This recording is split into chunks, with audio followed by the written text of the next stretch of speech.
dia berpikir saya dibenci orang tua misalnya. Emosinya pasti jelek dong. Apa emosi kalau saya dibenci? Marah. Nah, hipnoterapi itu sebenarnya kan sebuah metode ya, terapi gitu, metode untuk menyembuhkan atau memperbaiki bilang begitu seseorang. Si orang itu kembali ke memori masa lalunya. Dengan kita ajak dia masuk ke ruang bawah sadar, kita ajak dia mengamati.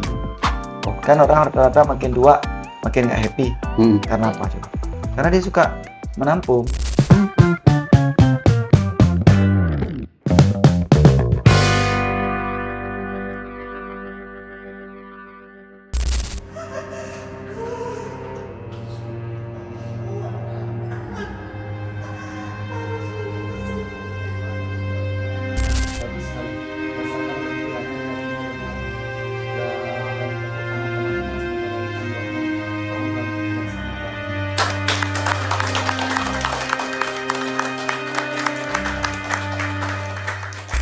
Kembali lagi di channel YouTube Reno Raditya. Kita banyak ngebahas soal Bali.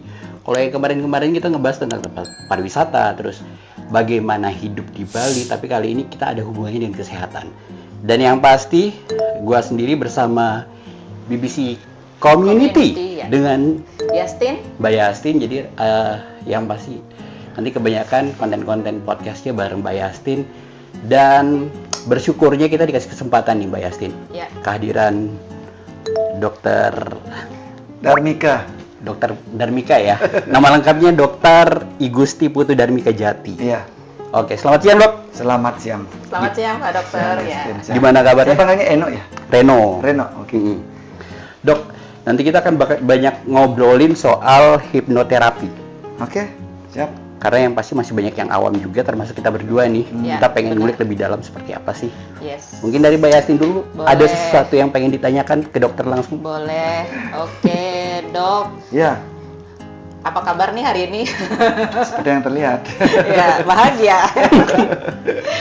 Dok, mau tanya nih. Ah. Nah, sebelum kita bahas hipnoterapi lebih dalam, mungkin banyak yang penasaran nih, Dok. Sebenarnya Dokter Darmika orangnya santai atau serius sih di kehidupan sehari-hari? Nah, and Ya then, udah terlihat ya, nggak usah dijawab. apa yang dokter lakukan nih untuk nge-recharge energi kalau lagi nggak praktek? Ini hari ini saya nggak praktek. Ya. Cara terbaik untuk nge-recharge energi ya nggak praktek.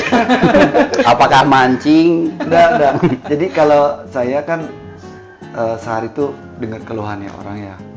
Terus kadang-kadang orang rilis emosi, ada Yes. nangisan, teriak, marah-marah, kadang bisa saya dimarah-marahin gitu kan, karena untuk ngelampiasin. Yes. Artinya saat saya tidak lagi kuat ya saya nggak praktek gitu. Jadi saya atur praktek itu hanya 5 kali dalam 1 minggu. Senin, Selasa, habis itu Rebo saya break, ya mungkin ngobrol kayak gini gitu. Makanya bisa ngonten hari ini kan. Ya. Terus Kamis, Jumat, Sabtu, habis itu Minggu libur. Nah, bagaimana nge-recharge? Kalau di jeda itu paling bagus itu kalau saya relaksasi ya. Relax ini ya. Barang 15 menit gitu kalau misalnya di antara 1-2 klien. Ya. Kalau libur olahraga misalnya, itu sangat cepat mengembalikan energi ya. 2 kali dalam seminggu, biasanya hari Selasa dan Jumat sore setelah praktek itu saya ikut komunitas yoga di sini juga, di tempat ini.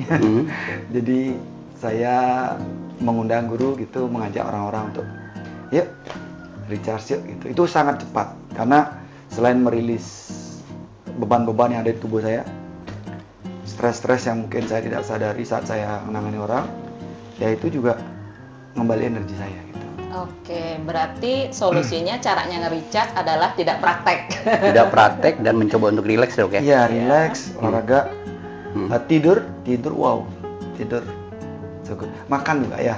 Saya cuma makan 2 kali sehari, jadi jaraknya sekitar 10-12 jam. Itu menjaga energi saya, dan minum pasti. Ya. Itu sih. Tapi kalau dokter menerapkan tidur 8 jam nggak? Tidur apakah harus 8 jam? Sebisa mungkin ya, tapi saya rasa bukan jam yang dilihat, tapi quality. Oke. Quality of tidur itu penting banget, karena banyak orang tidur, tapi baru bangun tuh nggak seger. Benar. Karena masih ada sesuatu yang dia bawa sebelum tidur. Kayak ada beban emosi yang belum rilis, stres pekerjaan yang belum beres, sehingga tidurnya nggak sampai deep, bangunnya nggak segar. Ya. Oke. Jadi kalau kita lihat dari dokter sendiri kan backgroundnya seorang dokter. Ya. Kemudian mendalami hipnoterapi. Ya. Latar belakangnya apa sih, Dok? Akhirnya tertarik nyemplung ke situ. Apa ya? Pengalaman pribadi kah? Jadi tahun 2000 berapa itu? 2002 ya. Saya masih mahasiswa waktu itu, saya ketemu seorang dosen, profesor. Beliau waktu itu ngajarin meditasi gitu. Saya merasa itu something banget buat saya gitu. Terus seiring berjalan waktu saya tamat dokter tahun 2006 atau 2007 ya? Ya 2007, sorry. Itu saya mulai belajar tentang medis dulu. Sampai titik akhir itu saya 2012 ada sebuah rumah sakit yang saya kelola. Saya ditunjuk sebagai direktur waktu itu. Dan saya merasa mesti ada something yang beda gitu. Oke. Nah di situ awalnya mesti ada something yang beda. Wah, ketemulah ide aneh untuk membuat hipnoterapi untuk orang bersalin awalnya. Untuk orang bersalin dulu? Iya, awalnya. Karena tagline-nya dulu bersalin tanpa rasa nyeri gitu. Oke. Tapi ternyata setelah saya dalami enggak gitu isinya. Isinya lebih ke bagaimana seseorang itu sadar terhadap jiwanya. Ibu-ibu hamil sadar pada jiwanya sehingga berefek positif pada bayi waktu itu. Setelah saya dalami, kok ini menarik banget, makin menarik. Makin tertarik, saya terbawa arus sebenarnya. Terbawa arus semakin senang dan dampaknya pada diri bagus, dampak bagi keluarga, bagi orang-orang yang saya tangani bagus.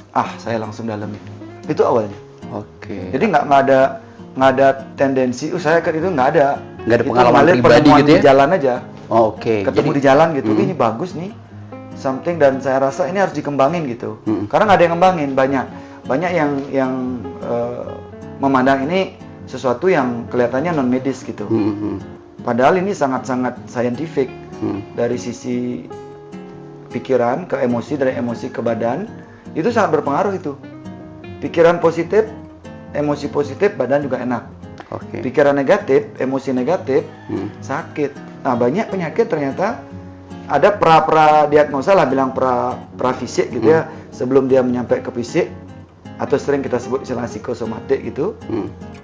Itu terjadinya karena pikiran. Dan banyak yang sembuh gitu loh. Banyak yang makanya saya bilang, wah, ini menarik sekali nih. Gitu. Makanya saya terus perdalam, dan saya benar-benar belajar dengan cara praktek gitu. Oke. Sampailah sekarang. Sampai Latar sekarang pun belakangnya cukup menarik ya. Iya, sampai sekarang pun sebenarnya masih belajar loh. Saya nggak bisa bilang diri saya expert gitu, enggak. Masih tetap belajar karena manusia ini kalau kita telaah mungkin paling baru 10% yang kita tahu tentang manusia gitu. Banyak sekali hal yang perlu kita kupas yang mungkin belum kita tahu sampai detik ini gitu. Oke. Nah, Dok, kalau kita lihat perjalanan dokter sampai di titik ini, apa tantangan terbesar nih buat dokter yang dokter hadapi saat praktek sebagai hipnoterapi? Mungkin bisa ditambahin pasien-pasien unik dengan kasus unik gitu, Dok. Sebenarnya semua klien unik. Semua klien itu unik ya. Punya karakteristik. Jadi saya nggak bisa mengelompokkan. Kalau sebenarnya kalau kita belajar medis itu, kita namanya punya kelompok diagnosis. Gejala ini sekian lama, ini diagnosanya ini gitu. Nah, saya mencoba keluar dari cara itu. Jadi saya mengamati secara personal. Jadi observing gitu istilahnya. Tanpa memberi diagnosa tertentu. Diagnosa biarlah ada diagnosa ya. Tapi saya tidak menjebak diri saya untuk mendiagnosa klien. Klien pun kadang saya tidak coba untuk labelin dengan diagnosis. Tetapi kemudian kita observe tuh bagaimana terjadinya. Kok bisa orang itu terjadi begitu gitu. Bagaimana linknya. Jadi kalau saya sadar mengamati, saya bantu dia mengamati dirinya. Jadi saya sebagai pengamat, dia sebagai pengamat, mengamati pikiran. Kenapa kamu berpikir begitu? Nah, terus emosi apa yang muncul dan apa yang belum rilis? Belum beres nih ketahan. Lalu apa dampaknya ke tubuh fisik? Jadi nggak ada, saya sakit ini, nggak ada itu. Pahami kenapa ini terjadi. Karena setelah saya tahu kenapa ini terjadi, tinggal saya balik. Bagaimana supaya itu tidak terjadi gitu. Jadi dari pikiran misalnya, dia berpikir saya dibenci orang tua misalnya. Emosinya pasti jelek dong. Apa emosinya kalau saya dibenci? Marah. Nah, dengan marah sama orang tua saya nggak bisa rilis, marah itu kan ketahan bertahun-tahun. Karena nggak keluar ya? Nggak keluar, pasti jadi penyakit. Tunggu aja berapa lama, pasti jadi tahanan batin. Minimal dia tidak bahagia dengan kemarahan itu. Minimal dia jadi gampang marah dengan kemarahan yang terpendam. Kalau ini nggak dibalik, proses ini nggak dibalik, jadi kadang-kadang karena sudah lama nahan marah, jadi muncul penyakit, muncul diagnosa, kasih obat. Padahal akar pikirannya belum beres. Saya masih marah sama orang tua saya, atau saya merasa masih tidak disukai sama orang tua saya. Ini kan belum beres, bener nggak? Nah, sebelum ini diputar nih, sebelum dia merilis yang sudah terjadi di badan dan memutar cara berpikirnya, penyakit itu nggak akan beres-beres. Diagnosa obat begitu terus. Iya, yang dipulihkan itu malah ujungnya, efeknya ya. Ujung akhirnya dia penyebabnya enggak. Akarnya kita nggak temukan. Itu loh. Itu jadi kita tuh terus berbolak-balik. Kalau ada penyakit yang terus bolak-balik, gejala obat, apa yang harus kita pikirkan? Mungkin dari mana datangnya itu? Mungkin kayak hipertensi kali dok ya. Nah, hipertensi ketika stres bisa kan melonjak lagi tuh. Oh, asam lambung bisa berkali-kali tuh. Gangguan tidur.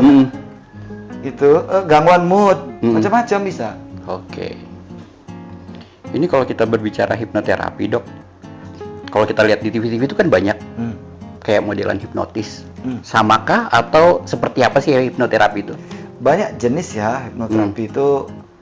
Kalau kita ya cobalah golong-golongkan gitu ya. Ada yang kalau yang di TV itu mungkin namanya stage, panggung.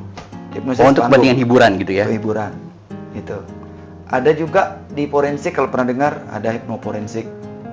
Dipakai itu biasanya untuk ya pelaku gitu, tersangka. Iya, dicek kejujurannya dan lain-lain lah. Oke. Ada proses juga di situ. Ada yang memang medical hypnosis yang kita gunakan itu untuk menterapi klien gitu. Tahapannya ternyata banyak ya, tapi tahapannya sebenarnya sama. Cuman ada nanti perbedaannya di area sugesti atau tingkat kedalamannya mungkin sedikit berbeda gitu. Oh, bentuk treatmentnya berarti ya? Sebenarnya kalau kita buat proses sama. Proses tahapan stepnya sama. Tetapi ada perbedaan nanti pada saat dia di treatment dengan sugesti tertentu. Oke. Di situ aja bedanya. Gitu. Jadi apakah beda proses terjadinya kalau di panggung sama di terapi jelas berbeda. Nanti tujuannya juga pasti berbeda. Iya, kepenting. Itu kalau di TV kita post kan seru, wih gitu kan. Tiba-tiba berubah jadi orang lain gitu kan. Efek itu yang ditampilkan kan. Gitu. Tapi kalau di medical jelas kita tidak melakukan itu. Dan lagi kalau di stage itu orangnya dipilih. Orang yang memang mudah disugesti gitu. Oh, berarti saya mau dulu baru bisa gitu?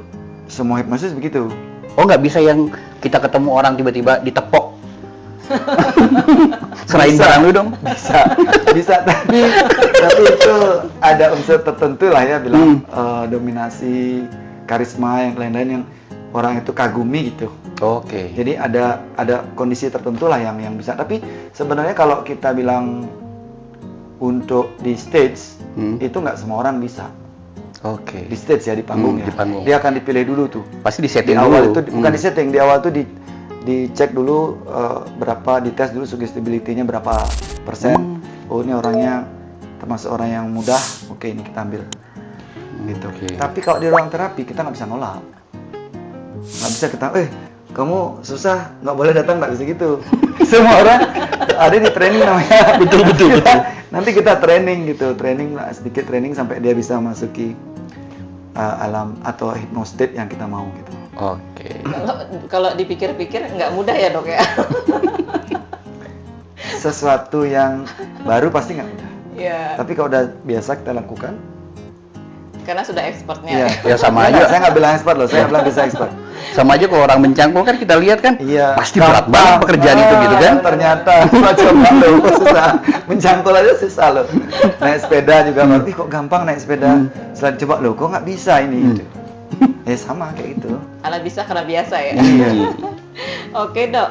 Nah saat seseorang nih menjalani treatment hipnoterapi ya dok, sebenarnya yang terjadi di otaknya itu seperti apa dok? Di otak? Di otak, mungkin di dirinya lah. Di diri saya sebagai pasien nih dok. Jadi gini, hipnoterapi itu sebenarnya kan sebuah metode ya, terapi gitu, metode untuk menyembuhkan atau memperbaiki, bilang begitu, seseorang dengan memanfaatkan kondisi hipno. Hipno itu ada di state tertentu, kita sebut biasanya alpha atau theta state gitu. Jadi ada gelombang otak dari beta, kemudian ke alpha, theta. Nah di alpha theta ini kita manfaatkan kondisi di mana orang itu biasanya saat itu dia relax gitu, fokus banget, bukan tidur ya, bukan lupa loh, jangan salah, bukan lupa. Oh bukan melupakan ya? Bukan. Orang tuh, aku nggak inget, enggak gitu. Jadi state itu dia berada di titik fokus banget, dia sadar terhadap pikirannya, sadar terhadap pikiran, bawah sadar. Jadi kalau saya ngomong gini nih, ini kan secara sadar nih. Tapi yang menggerakkan saya di belakang ini, kenapa saya ngomong begini? Ini ada memori yang saya akses. Kayak body language gitu ya? Nih kayak saya ngomong sekarang nih, saya mengingat-ingat. Ini kan ada memori yang saya akses. Nah itu terekam di bawah sadar. Nah ada rekaman-rekaman tertentu yang sudah lama banget kayak trauma, gangguan kecemasan, stres berat. Itu kependamnya itu tanpa kita sadari, atau lebih tepatnya di bawah sadar kita, itu mempengaruhi kondisi kita. Dan ini kan sangat buruk efeknya. Misalnya nih, saya punya gangguan kecemasan misalnya, atau saya kok jadi takut ketemu keramaian, ya ada apa ya? Mungkin saya punya trauma atau penaman tertentu. Atau saya kok punya kebiasaan buruk nih sekarang.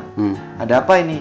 Ada sesuatu yang terbentuk lama, itu yang kita masuki. Jadi dengan cara relax, dia kita ajak untuk mengamati kejadian atau sesuatu itu di dalam.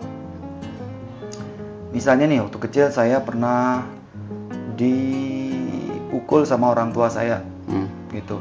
Walaupun setelah itu orang tua saya baik sama saya, gitu. Tapi kenapa setiap kali saya mendengar suara keras kok saya nggak nyaman ya? Kita ajak tuh masuk ke situ. Jadi setelah dia mengamati kejadian itu, biasanya ada reaksi di emosi dan tubuhnya. Langsung takut, langsung gini, napasnya berat, tubuhnya seperti bergetar gitu, seperti itu. Sakit. Nah itu karena waktu itu dia belum selesai diproses emosi yang ada di badan, dan di pikiran ini belum selesai, keburu-buru dia pendam. Karena habis itu orang tuanya baikan tapi belum membereskan memori sebelumnya, itu berdampak pada dia. Nah sekarang dengan saya masuk mengulang, mengingat, berfokus, mengamati kejadian itu, emosinya dirilis, sensasi aku bilang energi, biasa energi di badannya dirilis, sampai kemudian dia mengubah secara bijak sudut pandang itu. Contoh, bapak saya benci sama saya. Kalau saya dipukul, perasaan saya apa? Marah. Atau bisa saya merasa dibenci sama orang tua saya. Orang tua saya nggak suka sama saya, makanya saya dipukul. Nah, padahal pada saat dia memview itu ulang dan merilis emosinya, bisa jadi view-nya berubah. Contoh view-nya berubah gimana misalnya? Kenapa saya dipukul? Akhirnya mencari latar belakangnya ya? Diajak dia mengamati, kenapa kamu dipukul? Coba misalnya apa? Misalnya? Melakukan kesalahan. Artinya apa? Bapak saya artinya apa sama saya? Marah. Seolah-olah terkesan tidak suka ya? Bukan, yang positif coba. Kalau sudah bijak, pada saat orang tua saya peduli melihat saya, mendisiplinkan. Bisa jadi dia takut saya kenapa-kenapa. Bisa jadi waktu itu saya misalnya dalam bahaya, orang tua saya mengingatkan karena dia halus tidak dengar, dia mengingatkan dengan keras. View-nya berubah loh. Menerima. Memaafkan. Saya tuh dipedulikan, disayang. Saya disayang. Dia peduli, coba feel-nya berubah nggak? Berubah, langsung jadi positif semua. Iya, karena dia akan langsung kangen sama orang tuanya. Bayangin kalau kebencian ayahku benci sama aku, tanpa kita sadari nih. Betul. Kalau saya dibenci ayah, hatinya seluruh dunia ini membenci saya. Saya akan jadi nggak pede. Iya. Itu dampaknya loh. Saya jadi tidak berani keluar rumah, saya tidak berani ketemu bapak-bapak. Minder jadi. Saya jadi minder, karir saya terganggu. Betul. Hanya karena saya satu momen membuat saya merasa dibenci oleh ayah saya. Iya, iya. Setelah ini dirubah pelan-pelan, view-nya apa yang terjadi? Wah, ternyata ayah saya sayang sama saya. Dia peduli. Berubah, tiba-tiba dunia merasa menyukai dia. Apa yang terjadi kalau kita merasa dunia menyukai kita? Saya merasa Bahagia. selain bahagia, Nyaman. pede kan? Pede. Pede. Jadi kita kemana-mana enak. Betul. Punya ide apa, berani nawarin orang karena dunia menyukai saya. Oke. Itu Apa loh. bisa dikatakan ini treatment mengubah mindset? Bisa. Bisa. At the end ya, at the end, tapi tidak hanya mindset yang berubah. Jadi at the end, selain jadi kita punya 3 alat ya, mindset atau logic, Ya. emosi berubah, sama sense itu feeling. Oke. Jadi 3-nya berubah. Persepsi saya tentang ayah saya berubah, dia sayang sama saya. Emosi saya jadi apa? Positif. Positif. Emosi positif, badan saya enak juga, Benar. ringan nih. Secara energi nih saya nyaman kemana-mana, vibe saya positif. Itu. Nah, betapa banyak kejadian yang kita alami dari kecil selain ayah kita Ya. yang masih kependam negatif. Banyak banget dengan teman, dengan guru, dengan cuaca, dengan rasa sakit kita waktu kecil. Banyak hal kita nggak tahu. Kita nggak tahu banyak hal yang kita nggak secara sengaja menyimpan memori negatif. Betul, betul. Nah, itu 3 poin itu keren tuh, Dok. Mungkin nanti dalam keseharian ya kita bisa share ya ke teman-teman kita. Yang pertama dampaknya ke mindset, emosi, sama sense ya, Dok ya. Sense of feeling. Wah, keren-keren. Ini kalau secara garis besar nih Dok, kalau dari apa yang dokter omongin gitu kan, banyak juga yang sekarang tuh kalau di media sosial inner child. Ya, Jadi orang tua yang menjadi orang tua tapi menduplikasi apa yang orang tua pernah dia dapat dari orang tuanya dulu dan kemudian turun ke anaknya. Iya. Apakah hal seperti itu tuh bisa diputus sih? Tentu. Bisa diputus nggak? Tentu hal kayak gitu harus diputus, bukan bisa ya, harus gitu. Caranya? Sama metodenya mirip-mirip aja. Jadi kita ajak si orang itu kembali ke memori masa lalunya. Dengan kita ajak dia masuk ke ruang bawah sadar, kita ajak dia mengamati kejadian-kejadian yang mungkin dia belum selesai. Kejadian apa sih yang mungkin terjadi kalau inner child itu? Dia pernah merasa tidak disayang. Oke. Pernah merasa dibenci, dimarahi kayak tadi, pukul misalnya. Mungkin ada trauma di dalamnya, atau merasa diabaikan, orang tua sibuk. Kalau dibully masuk nggak Dok? Dibully bisa Waktu banget. zaman sekolah dulu Iya, gitu. bisa banget. Dibully, diperlakukan tidak adil. Kalau orang tua divorce, Wah, apalagi. Termasuk itu. Apalagi. Divorce-nya bukan divorce-nya ya, tapi the way of divorce-nya. Kalau divorce saja belum tentu loh. Tapi the way-nya, kalau the way-nya ternyata traumatik, gitu. Proses menjelang divorce itu kan biasanya gonjang-ganjing tuh. Menjelang divorce, saat divorce. ya. Kan kadang-kadang orang divorce itu benar-benar saling meninggalkan dan saling membenci. Akhirnya anaknya bingung dong. Ngomong sama ibu bilang benci ayah. Aku ikut benci ayah. Ngomong sama ayah bilang ibu yang salah. Aku bingung juga menyayangi ibuku. Nah, sehingga kan dia bingung nih. Ini pasti traumatik. Makanya kalau orang bercerai harusnya kalau mau menyelamatin anak lah minimal ya oke lah. Beresin dong emosinya. Orang tuanya dulu nih yang Beresin diberesin. emosinya bahwa kita menikah baik-baik dan nggak cocok, ayo kita pisah baik-baik. Tapi udah ada anak nih, apa harus kita lakukan?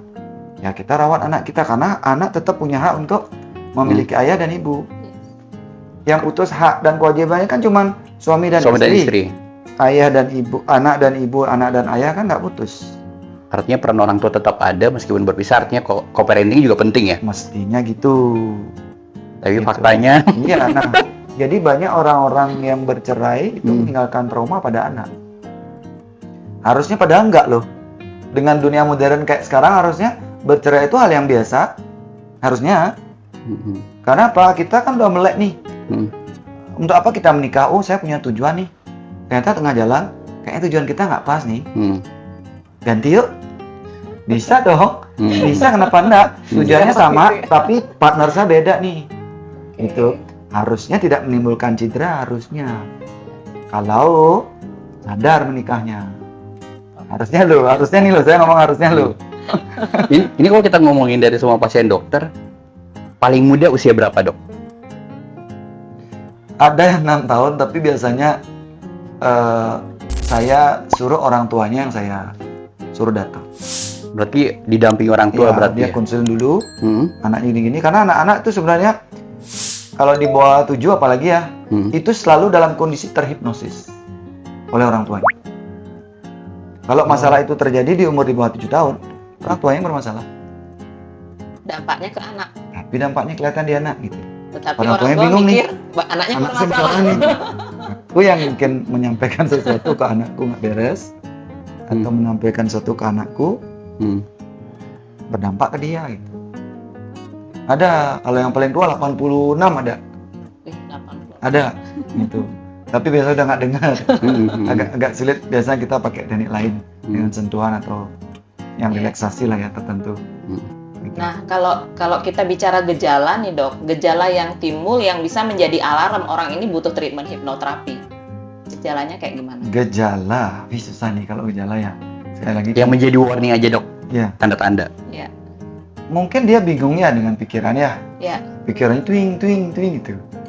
Overthinking misalnya. Emosi Oke. juga. Jadi kan kita punya 4 tadi ya. 3 deh. Pikiran, Ya, emosi, sense. sense. 3 ini. 1, pikirannya apa? Overthinking, sering nggak tenang pikirannya, berpikir negatif, gitu. Nggak tahu kenapa, mungkin karena trauma atau apa, atau Ya. stres yang timbul, kita nggak tahu apa. Yang jelas gejala yang muncul tuh pikiran saya kok sepertinya selalu berpikir negatif ya, ke arah negatif, gitu. Ada yang berat banget itu nggak bisa loh. Ada Nggak skizo, bisa. namanya skizo, pernah dengar skizo ya, aneh gitu, sampai muncul Itu dengar suara-suara gitu ya? suara-suara halusinasi berat ya. Kalau yang baru-baru mungkin masih bisa, tapi kalau udah lama gitu terus harus pikirnya sampai apa namanya ini, nggak kekontrol gitu. Halusinasinya udah luar biasa ya? Capeknya datar mulai, nggak bisa. Terus emosi yang kedua, kalau punya penaman emosi kayak gampang marah, gampang nangis, terus sulit fokus kalau pikiran tadi ya, sulit tidur juga bisa. Itu ya, itu tanda-tanda udah ya, kok emosi saya nggak jelas nih, gitu. Kok saya gini dikit kok saya udah marah nih gitu. Padahal orang ngomong normal kok saya rasanya disalahin ya gitu. Sering merasa disalahkan. Sensitif gitu ya? Kalau sense mungkin sudah mulai gejala penyakit. Udah cek segala pemeriksaan ternyata nggak ada apa gitu. Cek lab normal, cek semua ada ke dokter normal gitu. Tapi sakit saya tuh keluhannya di seluruh tubuh rasanya gitu. Gejala kecapean mungkin ya, gitu. Atau mungkin beberapa penyakit psikosomatik juga sudah ada diagnosa tetapi akarnya belum ada secara fisik atau memang ada tekanan dalam mental. Jadi kalau kita lihat, Dok, anak-anak Gen Z sekarang ya, Apa tuh? mereka kan sekarang bukan ke Anak dokter apa? tapi ke Google. Gen Z. Oh, Gen Z ya. Mereka tuh kan lebih suka mendiagnosa diri gitu kan. Yang kagetan dikit, gue kecemasan nih, anxiety. Yang tiba-tiba emosinya kemana-mana, gue bipolar kayaknya. Bisa nggak sih orang mendiagnosa diri sendiri, Dok? Bisa. Bisa, kan apa-apa, kan cuma melabelin diri ya. Tapi apa gunanya coba? Apa gunanya mendiagnosa diri? Gaya-gayaan aku Untuk kayak mendapatkan gitu. validasi. Bisa. Nah, itu yang bahaya. Itu kenapa saya nggak mendiagnosa saya. Saya lebih suka mengamati, kamu alami ini sebabnya gitu. Karena orang begitu diberi diagnosa, dia bisa melabeli dirinya. Aku sakit nih. 2, kadang-kadang itu jadiin alat validasi. Gitu. Ada yang kesini beberapa itu untuk memvalidasi diri. Aku sampai ke sana loh gitu. Gara-gara kamu nih aku sampai ke sana loh gitu. Wah, itu bukan untuk sembuh artinya. Memang untuk membuktikan diri bahwa saya sakit karena kamu gitu. Karena orang mulai bisa sembuh atau akan membaik, pintu awalnya adalah saya memilih sakit, saya sakit dan saya memilih untuk sembuh. Oke. Gitu. Saya marah bukan karena kamu. Walaupun kamu jahat nih, tapi bukan karena kamu jahat saya marah. Gitu. Saya marah itu karena saya memilih untuk marah. Oke. Secara tidak sadar. Nah, sekarang kalau kamu mau sembuh, belajarlah kamu marah dengan sadar. Sehingga kamu bisa memilih untuk tidak marah. Nangkap nggak? Berarti Angkat. posisi itu boleh dibilang kita di tingkat kesadaran atau tidak sadar, Dok? Saat Di posisi itu. posisi mana nih? Yang tadi. Mendiagnosa diri Dia gitu. mendiagnosa diri itu. Sadar dong. Kan Sadar. cari validasi kan? Berarti dia di tingkat kesadaran. Dia di tahap denial. Jadi Oke. saya menganggap sakit saya ini karena orang lain. Karena Oke. tekanan hidup saya, capek loh saya menjalani hidup ini Iya, iya. sampai saya sakit. Berarti lebih ke menyalahkan jadinya, Dok ya. Masih tahap menyalahkan. Oke. Itu. Jadi itu belum tahap sembuh. Kalau yang kayak gitu Hmm. tidak saya sarankan datang Oh. biasanya. Karena buang-buang waktu dan uang kan nggak murah terapi kayak gini ya. Hmm. Jadi buang waktu dan uang gitu. Karena di tahapan dia masih menganggap sakitnya kan orang lain. Dia berharap orang lain yang berubah, ya orang lain yang harus datang. Kan dia. Oh, orang lain yang harus ngertiin dia. Kan gitu harapannya dia. Validasi itu kan gitu. Iya, Kamu harus benar. ngerti saya. Hmm. Jadi nggak gimana saya bisa menterapi itu? Tahapan itu belum tahapan untuk diterapi, Iya, iya, iya. iya kan? Hmm. Dan Betul. pasti nggak sembuh. Iya, Dia hanya akan mencari kesalahan. pengakuan bahwa saya begini, kamu harus berubah loh. Iya, kayak suka cari kambing hitam gitu ya. Bisa Oke. begitu. Nah, apalagi yang biasanya ngajak tuh orang lain, Hmm. Dok, suami saya gini bisa nggak dibantu? Nggak bisa, langsung saya bilang. Kalau saya mau nanya, mungkin bisa kok. Kamu yang nanya, udah jangan dah gitu. Iya, iya, iya. Apalagi Oke. itu ya. Jadi di tahapan, Iya. karena akan merugikan waktu dan uang ya. Betul. Betul. Nah, Dok, kalau kita berbicara overthinking nih, sekiranya menurut dokter apa yang memicu hal tersebut? Overthinking. Yes. Apa itu overthinking? Overthinking itu pikiran saya over gitu. Hmm. Berpikir berulang-ulang itu dipikirin gitu. Tentang masa lalu, masa depan gitu nggak jelas Iya. gitu. Belum terjadi Lebih gitu. tepatnya overthinking itu saya nggak bisa menguasai pikiran. Oke. Saya bukan pikiran. Oke. Saya kan penguasa pikiran. Kalau overthinking berarti saya nggak menguasai pikiran saya. Saya Hmm. mengamati pikiran. Hmm. Kalau saya mampu menguasai pikiran, nggak apa-apa. Pikiran saya mau kemana pun nggak apa-apa. Tapi ketika overthinking itu terjadi bergulung-gulung, terus diulang-ulang, Hmm. lama-lama juga jadi bikin cemas, Hmm. khawatir, Hmm. bikin penyakit, gitu. Artinya saya dilampaui oleh pikiran saya. Orang yang sehat itu saya melampaui pikiran. Oke. Saya benar-benar tahu pikiran saya sedang apa sekarang. Hmm. Nih, kalau saya napas nih, bernapas begini. Hmm. Saya bisa langsung melihat apa yang sedang saya pikirkan, kan? Hmm. Bener nggak? Hmm. Tapi di kondisi tertentu, kalau kita slouch begini, nah ini energi kita ke bawah nih.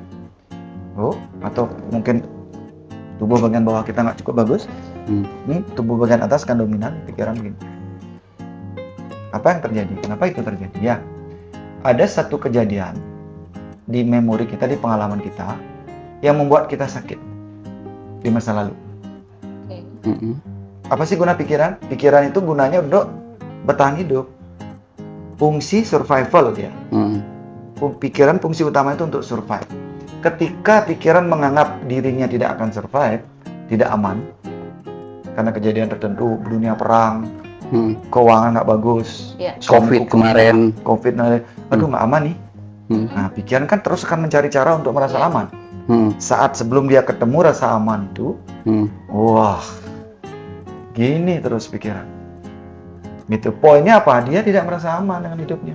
Oke. Termasuk mempercayai orang, Dok. Apa itu? Ketika misalnya kita kerja sama nih, baru ketemu pasti dia mau ngakalin saya nih. kan nggak aman rasanya. Hmm. Betul. Bahaya nih. Nah, overthinking juga kita. Oke. Karena mungkin ada pengalaman sebelumnya. Saya Oh. pernah ditipu orang atau pernah dengar, tahu nggak orang-orang sekarang banyak penipu loh. Hmm. Dengar dia. Iya. Khawatir ini. Khawatir yang berlebihan ya. Iya. Jadi kalau kita bicara overthinking itu adalah gerak pikiran. Pikiran itu kecil loh. Tadi kan saya sempat bilang ya 3 ya.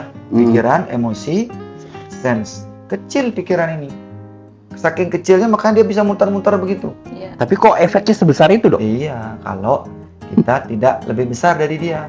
Hmm. Kalau napas saya lebih besar dari dia, makanya kita perlu belajar mengatasinya. Pertama, perbesar dulu Hmm. sense tadi, napas. Hmm. bergerak, olahraga itu bisa membantu banget orang-orang yang overthinking ya, walaupun belum ketemu apa yang dia pikirkan. Minimal bergerak dulu gitu. Napas yang bagus. Ya, terakhir cari tahu, tulis mungkin apa sih yang saya pikirkan kemarin belum selesai. Pasti ada, enggak mungkin enggak. Pasti. Orang overthinking pasti ada yang ditunda, dia suka menunda. Belum beres nih, orang malas aku tunda dulu. Ini belum beres, tunda lagi. Suka nunda, overthinking jadinya karena pikiran tuh nggak suka digantung. Dia akan terus mencari sampai beres, sampai dia fix, oh aman. Gitu. Ada masalah dengan suami, itu malas ribut, udah jangan dibahas. Besok suami nggak ada lagi kepicu, kemana ya suamiku ya? Karena belum deal dengan beres. Oh kemarin suamiku tuh mancing nggak lapor, nggak sama cewek, misalnya gitu. Selesai dia, udah beres, deal. Oh oke ya, aman kok suamiku. Oh ternyata kebiasaan kecil itu bisa berdampak besar ya? Iya dong. Suka menunda-nunda, tidak mau membahas karena takut ribut. Iya. Jadi masalah. Jadi karena pikiran itu sekali lagi, sebelum dia katakan dia merasa aman, dia akan berhenti mencari. Ini udah beres belum sama dia? Aduh males ribut. Jangan-jangan, penunda nih. Dimarahin sama bos kan nggak aman. Menghindar, terus menghindar. Nggak selesai-selesai. Kebiasaan-kebiasaan kecil yang menghindar kayak gini nih. Yeah. Itu akarnya tuh orang overthinking. Oke. Kayaknya banyak hal gitu ya yang kita anggap mungkin remeh dulu. Iya. Tapi setelah bicara ngobrol banyak tentang hipnoterapi dengan dokter, kita baru sadar. Ini kita semacam sebenarnya lagi treatment juga sih ini. Secara otomatis ya. Iya. Ini kalau kita lihat nih dok ya, beberapa orang yang saya kenal itu dia mengalami kecemasan berlebihan. Dan pemicunya tuh sebenarnya dari hal-hal kecil yang kemudian akhirnya menjadi besar. Itu sebenarnya bagaimana sih? Gitu dok, maksudnya dari hal kecil tiba-tiba bisa sebesar itu berefek ke mentalnya dia. Iya. Dari hal kecil, nggak kecil sih. Kecemasan itu sama kayak tadi. Otak saya menangkap ini tidak aman. Sel-sel tubuh saya menangkap ini bahaya. Misalnya dia berada di ruangan gelap kan, untuk kita yang terbiasa kan, ya nggak ada apa-apa sih di situ, tapi dia merasa kayak dihimpit. Itu biasanya sudah ada kecemasan sebelumnya. Trauma berarti? Dia bisa trauma, bisa pendaman batin ya, karena sudah penuh di sini, rasa sesak di dada, dia butuh tempat yang lapang untuk bernapas. Begitu dia diajak masuk ke ruang sempit, ya itu dia tadi, pikiran menganggap lagi nih, bahaya nih, sesak berat. Jadi ini harus dikeluarin dulu nih si dalamnya nih, dibuang dulu. Kebiasaan-kebiasaan menunda hal-hal yang menakutkan karena takut memikirkan, suka berlari, suka mendenial. Nah itu akan membuat kita seperti kayak penuh di sini. Saya merasa penuh. Jadi ya ruang gelap, tempat sempit, suara yang keras, keramaian bahkan bisa memicu. Karena sudah penuh di dalam nih. Semuanya terasa seperti ancaman. Semua hal di luar diri saya terasa seperti ancaman. Ya, ada orang nih kehilangan uang. Dia belum rilis emosi kehilangan uang itu. Ditipu kah? Harus ngeluarin uang kah? Bayar pajak misalnya. Pinjol ya. Judol. Itu karena dia belum merilis emosinya. Itu perasaan tidak enak itu tetap ada di badan, di pikiran dan di badan. Cemas nih. Kelihatan ruangan sempit atau keramaian, nanti dia jadi nggak enak keluar rumah gitu. Dia harus merelakan dulu nih pendaman ini gitu, karena sudut pandangnya dia kan hilang. Uang hilang, itu pasti ada emosi karena di persepsi dia kan persepsi, emosi, sensasi di badan sudah nggak enak. Nah kalaupun ini tidak dipicu oleh keramaian atau ruang sempit, sensasi itu tetap ada di badan. Apa artinya itu? Tunggu aja berapa lama jadi penyakit. Itu kalau kita biasa ibaratnya itu kita punya wadah gitu ya. kayak punya gelas gini, gitu. Isi dikit, dikit penuh, Tumpah. udah. Tunggu waktu makanya. Oh. Kan orang rata-rata makin tua makin nggak happy. Karena apa coba? Karena dia suka menampung Termasuk hubungan. apapun. Dari hubungan tuh saya nggak, kalau saya mengeluh dengan dia tapi saya malas ribut, nggak usah ngomong. Satu. Besok ada kejadian lagi dia buang sampah sembarangan gitu misalnya, aduh malas ngomong. Aku udah kemarin ngomong, tahan. 2. Besok dia misalnya curhat sama orang, kok nggak sama aku ya, dia ketawa-ketawa sama temennya, aku malas juga ngomong. 3. Terus gitu, makin penuh, lama-lama jaraknya makin jauh.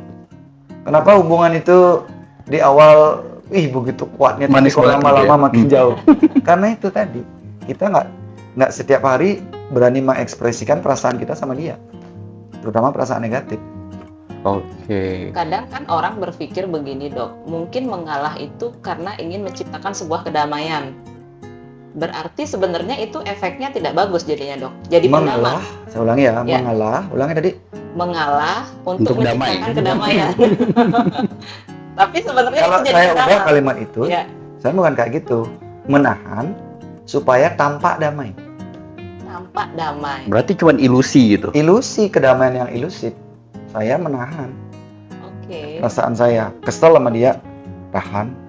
Kenapa gitu? Biar nggak ribut.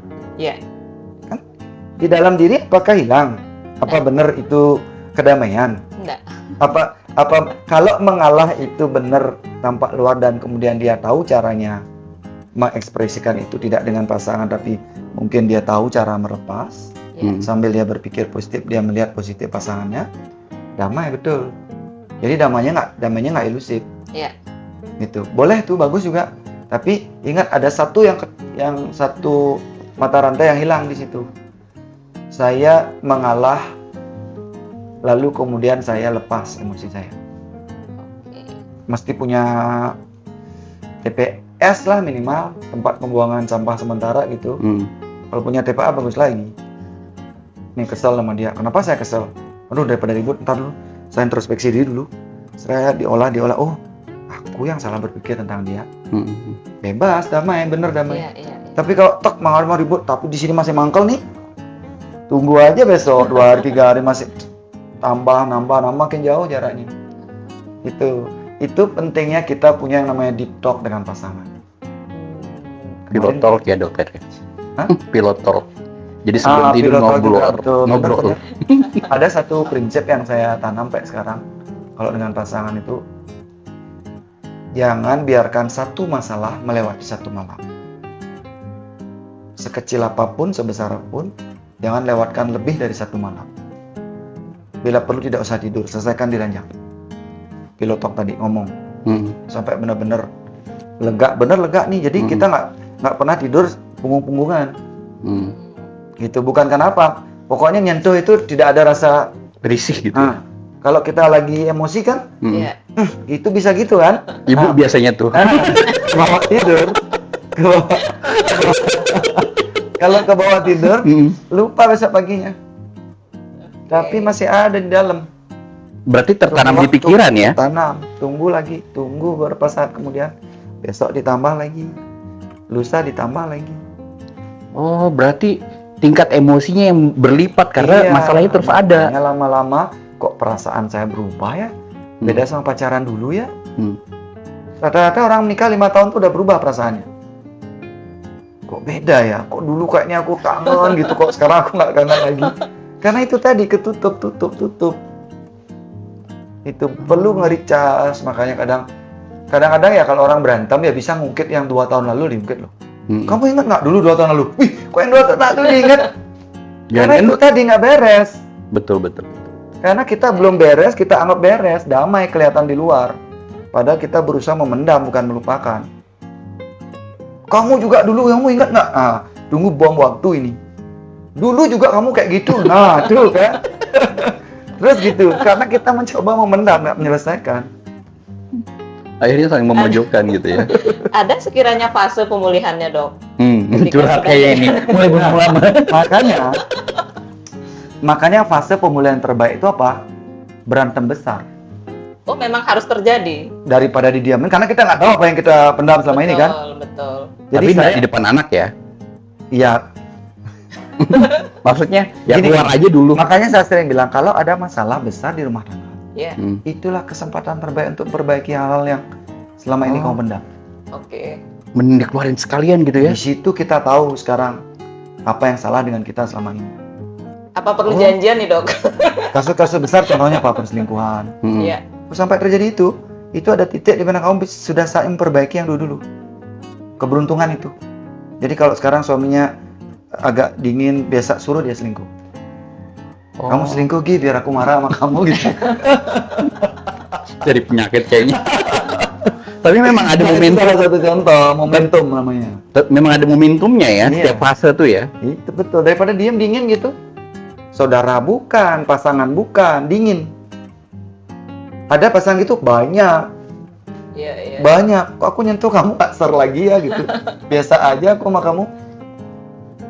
Coba bayangin. Lagi lama lagi hidupnya masih lama lagi kayak gini. Ini seumur hidup lah, Dok. Loh iya makanya. Tuh masih lama lagi hidup. Kayak gini terus. Nah itu kan. Benar. Itu dingin karena dia nggak lagi fall in love sama pasangan. Menurut dokter, apakah hidup kita lebih banyak dikendalikan pikiran sadar atau pikiran bawah sadar?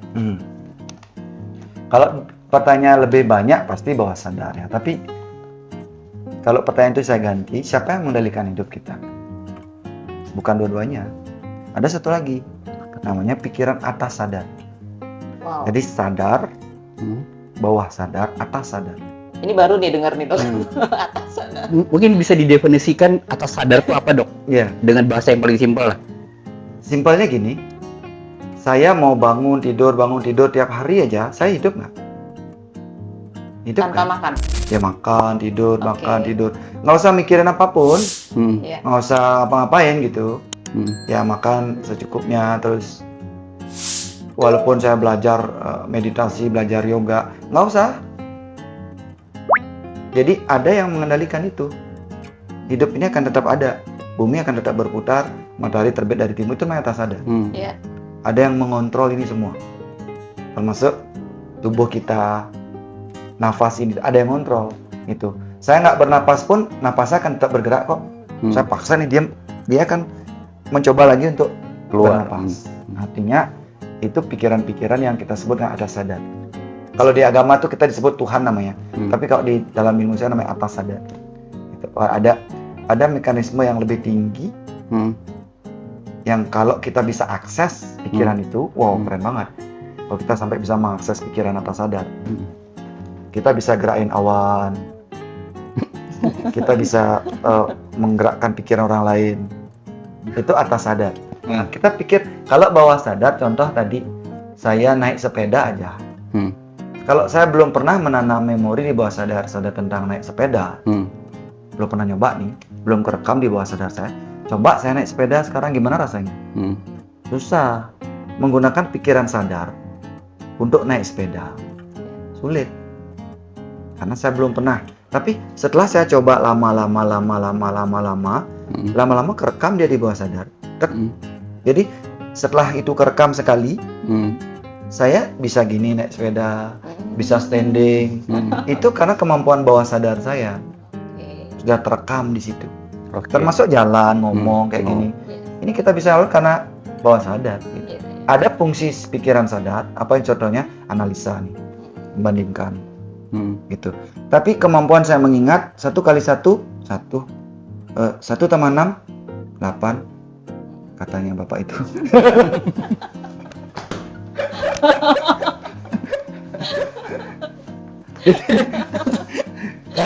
Kalau itu kerekam di bawah sadar saya, artinya entah gimana prosesnya di pikiran itu mengingat. Karena waktu kecil kita diajarin 1 tambah 6 itu 8. Iya. Atau 1 tambah 6 itu 7, tergantung diajarinnya mana gitu di bawah sadar kita, itu yang keluar. Oke. Automatically. Otomatis. Jadi kalau ditanya siapa yang mengontrol? Banyak hal mungkin kalau di persentase sadar itu mungkin hanya 12%. 88% sisanya di bawah sadar. Iya sih, karena gerakan anggota tubuh kan Iya. tanpa kita perintah gerak sendiri kan. Iya, betul. Terus kalau kita, tadi kan dokter ada bahas sedikit tentang deep talk. Berarti kita punya teman untuk berbicara. Iya. Nah, bagaimana kalau self talk? Kadang-kadang kan kita berbicara dengan diri sendiri, itu masih termasuk wajar gak sih, Dok? Iya. Self talk itu sebenarnya selalu terjadi, bahkan tanpa kita sadari. Self talk. Contoh ya, waktu saya mencoba untuk membuka usaha misalnya, 1 kali gagal, 2 kali nggak berhasil, 3 kali bangkrut. Apa yang muncul di pikiran saya? Saya ini gimana? 3, 4, 5 terus tak berhasil. Apa yang muncul di pikiran saya? Udah lost hope ya. Berarti saya Menyerah. tuh apa? Menyerah, putus asa, Saya menyerah karena apa? Saya apa? gagal. Saya gagal. Saya beruntung atau tidak? Tidak beruntung. Tidak beruntung. Itu self talk. Itu namanya self talk. Walaupun saya nggak ngomong loh. Walaupun saya nggak ngomong mulut loh. Pikiran saya selalu bilang, apa yang terjadi ketika saya ngomong bahwa saya gagal dan saya tidak beruntung? Mau nyoba lagi? Mau nyoba lagi? Depend on, tergantung ya. Ketika saya nyoba lagi, apa yang akan terjadi kalau saya gagal dan saya tidak beruntung? Kalau saya nyoba lagi? Gagal lagi. Gagal lagi. Itu self talk. Karena saya ngomong, aku gagal. Aku kurang beruntung. Berarti afirmasi dong, Dok? Itu udah namanya self talk. Oh gitu. Afirmasi yang tidak saya omongin. Oke. Tapi kalau misalnya saya marah sama Mbak Yastin, tapi kemarahan itu saya timpakan sama diri saya sendiri nih. Saya ngobrol tentang kemarahan, kenapa saya mau ngeladenin dia ya? Dia kan sudah jahat sama saya. Oke. Apakah itu termasuk self talk? Bisa banyak jenisnya. Jadi kita bisa diskusi dengan diri sendiri, mengamati pikiran gitu. Kalau yang tadi kan kita mengamati nih. Kalau self talk ngomong dengan diri sendiri, bersifat sugestif, sifatnya tadi afirmasi sifatnya. Afirmasi. Itu afirmasi positif ataupun negatif, sadar ataupun tidak sadar. Ya dampaknya pastinya bisa positif bisa negatif, tergantung isinya. Kalau isinya negatif tadi, mungkin nggak saya kalau 3 kali mencoba belum berhasil, mungkin nggak ada positif self talk, mungkin nggak, mungkin kok. Mungkin. Tapi saya harus melakukannya secara sadar. Kalau saya tidak melakukan itu secara sadar, tapi itu terjadi di bawah sadar, pasti negatif. Penting, self talk itu penting. Dalam kondisi kita berpikir negatif atau selalu sial di dalam hidup, kita perlu self talk secara sadar. Karena walaupun kita nggak melakukannya, dia akan tetap melakukannya secara bawah sadar. Aku gagal loh, jangan deh, trauma nih. Nggak usah deh lagi nyoba itu yuk. Aduh takut nanti hilang uangnya lagi. Walaupun nggak ngomong loh, ngerti nggak? Ini nggak ngomong loh, tapi tetap dalam hati itu ada. ada di bawah sadar tuh ada dia ngomong. Jangan gitu, jangan ke situ lagi. Itu berbahaya. Kamu orang yang sial. Nah, atau waktu kecil pernah dengar orang memberi kita label. Kamu jelek, jangan cari yang kayak gitu. Nggak akan mau dia. Dia terus berulang, terus dia nyoba, ternyata bener loh. Nggak mau, aku jelek ya. Aku jelek. Nggak ngomong pun dia kan terus ngomong di dalam. Ketemu orang itu kayak nggak mungkin dia mau, aku kan jelek. Ngeri loh, ngeri pikiran ini, ngeri. Kalau kita nggak sadari pikiran ini ngeri. Dialah yang sebenarnya membatasi kita, kebahagiaan kita, keberuntungan kita, nasib kita, semua yang bentuk itu pikiran kita. Dari pengalaman-pengalaman itu. Itu pentingnya bagaimana kita belajar mengamati secara sadar pikiran kita. Nah, makanya beruntung ketika kita banyak bergaul dengan orang, ketika kita ketemu orang-orang yang menyakiti kita, di situ keberuntungan kita. Karena kita bisa ngelihat self talk-nya di situ. Loh, kenapa aku harus sakit hati ke orang itu ngomong itu? Berarti ada apa di kepalaku? Orang cuma lewat dengan muka kayak gini, itu aja. Kok aku sakit hati? Berarti ada something di kepalaku ini tentang cara aku berpikir tentang diriku. Pak, nggak dijawab. Apa pikirannya coba? Diabaikan. Merasa diabaikan. Orang itu nggak suka sama saya. Nggak suka. Iya. Padahal belum tentu kan. Bisa jadi dia lagi sakit perut, bisa jadi dia lagi fokus. Tapi ketika kita mulai berpikir saya diabaikan, saya tidak disukai, saya tidak menarik, saya tidak berharga, artinya self talk kita selama ini itu. Sudah judgment ke diri sendiri toh? Karena kita yang berpikir, bukan Iya, orang itu. Betul. Apa yang kita pikirkan itu yang akan terbentuk pada diri kita Iya, berarti. kita seperti menduga orang itu Ya. berpikir itu tentang saya. Oke. Padahal orang itu nggak ada mikir-mikir gitu. Kalau nggak percaya, coba aja di teriak-teriak di sanur, weh gini, tak ada orang peduli. Paling 5 menit, wih orang gila itu sebentar habis itu dia lewat. Nggak ada mikir, cuman kita yang terus berpikir. Nanti aku dikira gila, aku dikira aneh. Iya, benar. Mungkin dokter bisa sedikit berikan informasi buat teman cerita di luar sana mungkin yang mereka juga pengen datang cerita-cerita bareng sama dokter di sini gitu kan, sekedar healing mungkin dokter. Alamatnya di mana, nama tempatnya ini apa? Iya. Saya ada di Angtaka Center namanya di Jalan Trenggana 9 nomor 3. Adalah nanti di nomor kontak kali Di bawah. Iya. Dan media sosialnya Iya, nanti tinggal dihubungi aja. Sosial saya atau saya sering berbagi di IG biasanya. Boleh nyebut nggak sih? IG, beri semua media sosial. Ya, ungu, hitam, biru juga ada. Nanti kita cantumin Merah juga ada sih. media sosialnya. Iya. Tinggal di follow aja, nanti bisa lewat DM bertanya berarti dokter ya. Iya, boleh. Oke. Terima kasih yang pasti dokter sudah memberikan kita kesempatan untuk ngobrol langsung dengan jadwal yang sangat padat ini. Betul. Apalagi kan lagi libur sebenarnya ya. Nggak, libur saya itu acara sosial. Oh. Saya nggak secara langsung menangani case one by one. Dan ditunggu di luar. Oh. Oke, baiklah kalau begitu. Mbak Yasin. Ya, terima kasih dokter untuk kesempatannya. Justin. Semoga video ini viral, ditonton oleh 2 juta orang. Amin. Afirmasi dulu ya. dan booming lah. Iya, sehingga followernya jadi ratusan ribu ya. Yes. Oke. Sekali lagi terima kasih buat dokter Iya. Mardika dan Darmika. Darmika. Dokter Darmika, dan yang pasti buat teman cerita juga jangan lupa di subscribe, like, komen, dan share. Dan untuk nanti buat kalian yang penasaran pengen berhubungan langsung dengan dokter untuk bertanya-tanya langsung, nanti media sosialnya bakalan kita cantumin di sini. Kita ketemu lagi nanti di podcast berikutnya. Bye bye.